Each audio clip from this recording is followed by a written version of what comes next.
कांग्रेस का नेता, जिस कांग्रेस को जो है महात्मा गांधी जी, जवाहरलाल नेहरू जी, सुभाष चंद्र बोस जी, जेबी कृपलानी जी, इतने बड़े बड़े स्टॉलवर्ड्स जिस कांग्रेस पार्टी के नेता हुआ करते थे, उस कांग्रेस पार्टी की क्या स्थिति है, क्या दुर्गति है कि एक ऐसा आदमी जिसका कि कैसेट ही अटक गया। आपने कभी देखा कि पैंट और शर्ट में या टी शर्ट में जो है कांग्रेस क्या करती रही? वो गांधी की बात करती है, चरखा की बात करती है, खादी की बात करती है। कांग्रेस के मैक्सिमम नेता, इवन उनकी जो दादी थी इंदिरा जी, वो भी तो हमेशा जो है खादी का साड़ी पहनती रही या साड़ी पहनती रही। उनकी मदर जो है विदेशी होते हुए भी साड़ी पहनती है।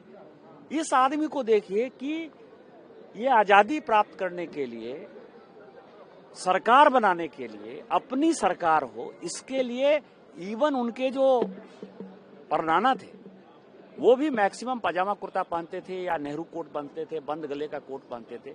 ये व्यक्ति एक फटीचर जैसा जो है पैंट पहन लेता है, एक टी शर्ट पहन लेता है। कभी आपने देखा है पार्लियामेंट की गरिमा का इससे बड़ा हनन आपने देखा है? तो जब उस आदमी को खादी के प्रति, स्वदेशी के प्रति, अपने कांग्रेस पार्टी के प्रति कोई सम्मान नहीं है, तो वो पार्लियामेंट के प्रति उसको क्या सम्मान होगा? इसलिए पार्लियामेंट को बंधक बना लिया। और मुझे लगता है कि इससे बड़ा दुर्भाग्यपूर्ण इतिहास कांग्रेस का न कभी होगा और न कभी हो सकता। सर, राज्यसभा में आपकी किताब का भी जिक्र हुआ जिसमें कि उन्होंने कि कुछ भी पढ़ सकते हैं निशिकांत दुबे, लेकिन हमारे एलओपी नहीं पढ़ सकते। इसको लेकर के आप क्या कहेंगे? देखिए, किताब तो मैंने सारे ट्वीट कर दिए।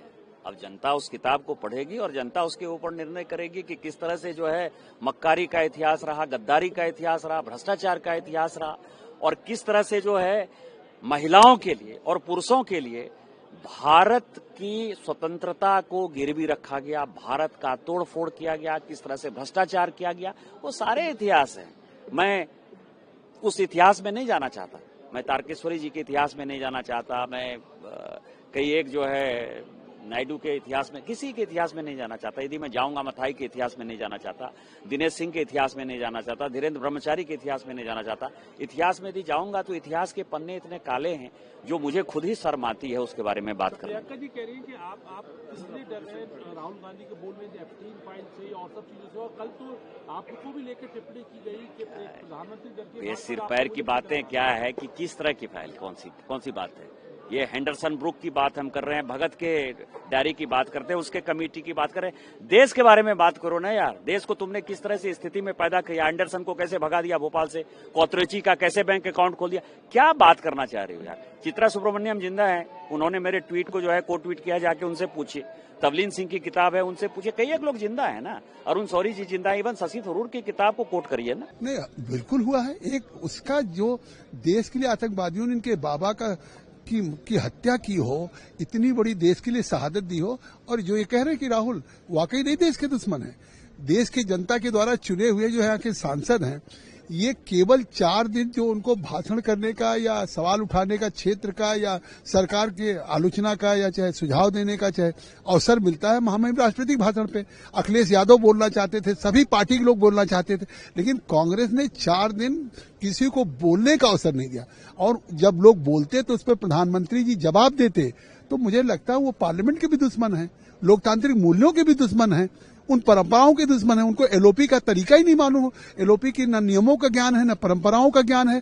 और अब तो शायद ऐसी पहली बार ये घटना हुई होगी कि महामहिम राष्ट्रपति के अभिभाषण पे केवल राहुल गांधी के नाते कि जिनकी सुई एक जगह रुक गई, जिसपे स्पीकर ने व्यवस्था दे दी, फिर भी वो तावा पे सुई आगे नहीं चली, और जिसके कारण मतलब 4 दिन महामहिम राष्ट्रपति का भाषण पे जो चर्चा थी वॉश आउट हो गया। उसके लिए वो जिम्मेदार है तो दुश्मन है।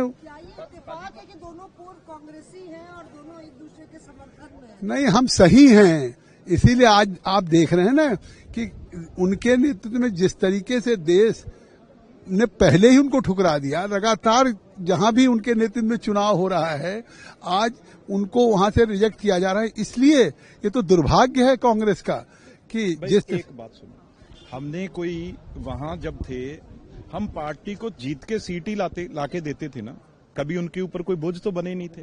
और मैं तो इलेक्टेड जीत के यूथ कांग्रेस का प्रेसिडेंट इलेक्शनों से बना था, उसके बाद मुझे एमपी की टिकट दी, और उनके ऊपर कभी बोझ नहीं बने। उन्होंने कभी मुझे कोई पार्टी का ओहदा दिया हो, उन्होंने कहीं मुझे जनरल सेक्रेटरी लगाया हो पार्टी में। मैं तो एमपी तो लोग जिता के भेजते थे तो यहां आ जाते थे।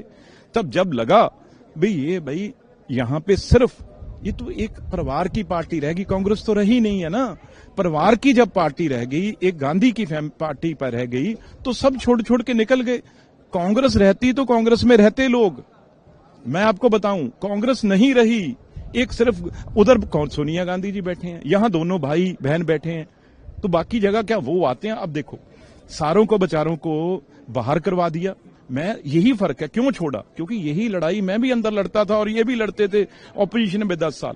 हमें तो वहां पे वॉकआउट करना पड़ता था, हमें रोज वहां से बाहर निकालते थे, स्पीकर से बुरा बनवाते थे, देश में खबरें आती थी भी ये इस तरीके से अपनी एरिया की बात नहीं करते, तो हमें वहां से सस्पेंड करवा के यहां बिठा देते थे। या सबसे सारों की मिट्टी, जब आज भी वहीं बैठे हैं ना वो सारे, जहां सबकी धूल मिट्टी, उस सीढ़ियों पे जो एमपी लोगों ने लाखों वोटर डाल के जिताए हुए एमपी हैं, सिर्फ राहुल गांधी आता है उनसे फोटो खिंचा के। मैंने ये कहा था, अगर ये कांग्रेस होती तो राहुल गांधी और प्रियंका गांधी सस्पेंड होते सबसे पहले, वो टेबलों पे चढ़ते, और बंधुआ मजदूर की तरह वो अपने एमपी हैं उनको वहां पे चढ़वा के सस्पेंड करा दिया, और अब अपनी गाड़ी में आते हैं, मौज से चले जाते हैं। ये मुद्दा आगे कहां तक जाएगा? नहीं, मुद्दा तो लोगों में जाता है भाई।